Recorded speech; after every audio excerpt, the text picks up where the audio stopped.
అలా ఆవిడ వచ్చి అన్నది మీ నాన్న పంపిస్తావా నాకు ఈడోకలు ఎత్తుకోను. అబ్బా సరైన కూరలే. అదే ఇది సంచిన భుజమే ఎట్టివా ఇంటికి అది వచ్చేలా అమ్మేసుకుందాం అని అంటే మళ్ళీ దాని తాలికలు వస్తే వాళ్ళు ఇబ్బంది పెడతారు కదా.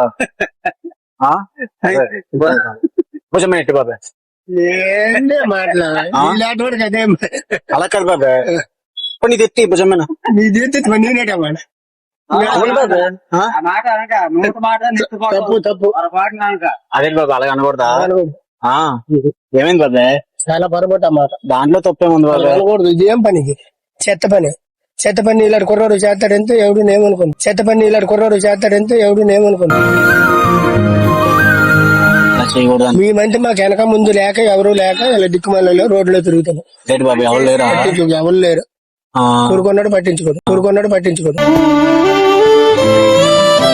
ఒకటే కొడుకు 80,000 చేద్దాం. 80,000 హైదరాబాద్ 80,000 హైదరాబాద్ లో జీతం ఉంది బాబాయ్. ఈ పని పట్టించుకోవట్లేదు బయటికి పోవన్నాడు.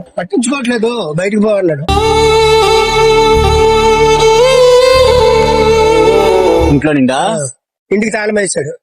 శ్రీకాకుళం బాయ్ అక్కడ జాబ్ చేసుకుంటాను. అక్కడ అమ్మాయిని లవ్ చేసి పెళ్లి చేసుకుంటాను. నిన్న రోడ్డు మీద వదిలేను. రోడ్డు మీద కష్టపడి రోజుకి 500 ఇస్తాను. 3 పూటలు అన్నం పెట్టినాను అన్నాను. నెలకు 15,000 ఇస్తాను అన్నాను. నువ్వు తిరిగి ఇస్తున్నావు. అలా ఆవిడ వచ్చి అన్నది మీ నాన్న పంపిస్తావా నాకు ఈడోకలు